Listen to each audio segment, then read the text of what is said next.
G'day, I'm Jim. I live in Australia, and this is my dalek van. In Australia, we use an awful lot of this. That's the air conditioner. Because it's hot. Especially in summer. And especially in a giant box. It's hot.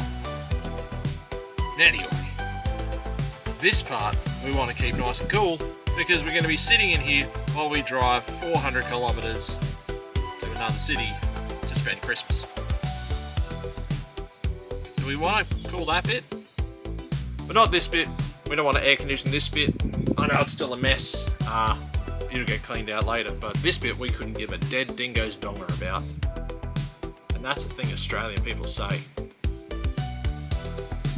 So how do we keep front of the van cool and not worry about that back part? We're going to make an air curtain.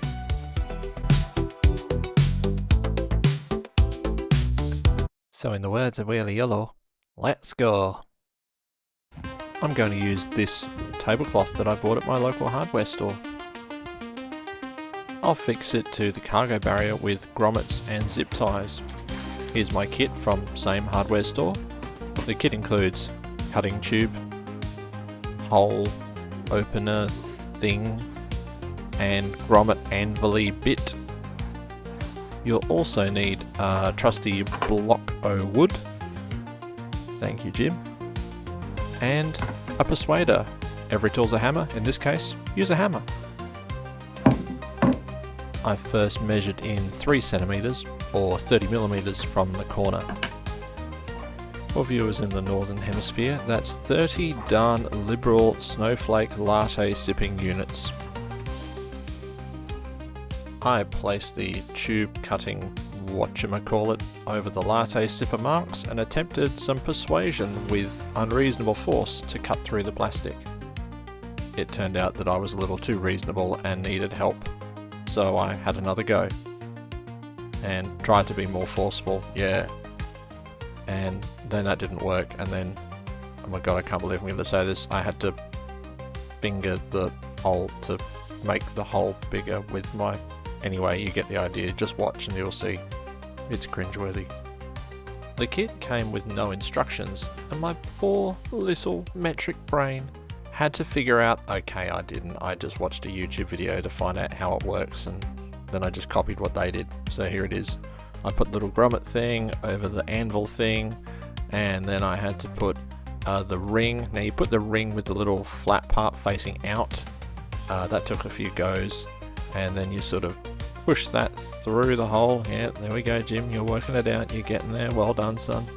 Yep, like that. And then get your hammer and persuade it with some unreasonable force. There we go. Urgh, manly.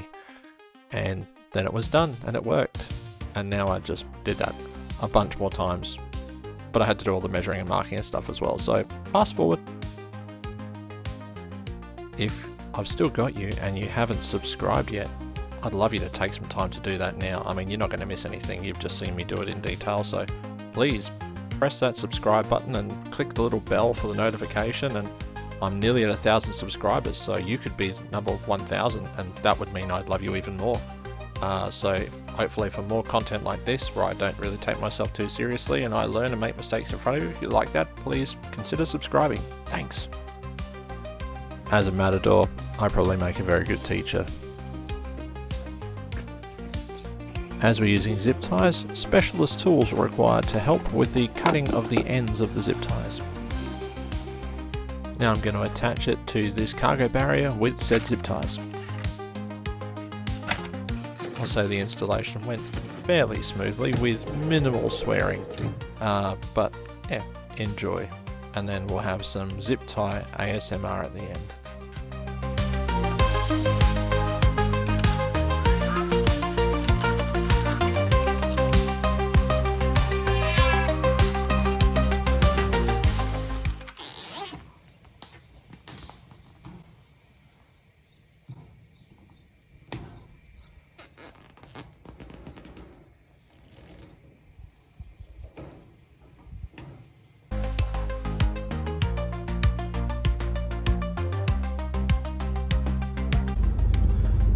Okay, so we're in the front half of the car with the air curtain up, and I got my little temperature doodad. So let's doodad the doodad. And it says right now it's 38.5 in here. So when we stop, we'll do a temperature check in here and then a temperature check in the back. We're only going a couple minutes down the road. We stopped. It's 34, so it's gone down about 4 degrees. That's not bad for like 2-minute driving. Let's see what it is in the back. Skills is harder than it seems. Measure twice. No one's what they say, but no matter how precise it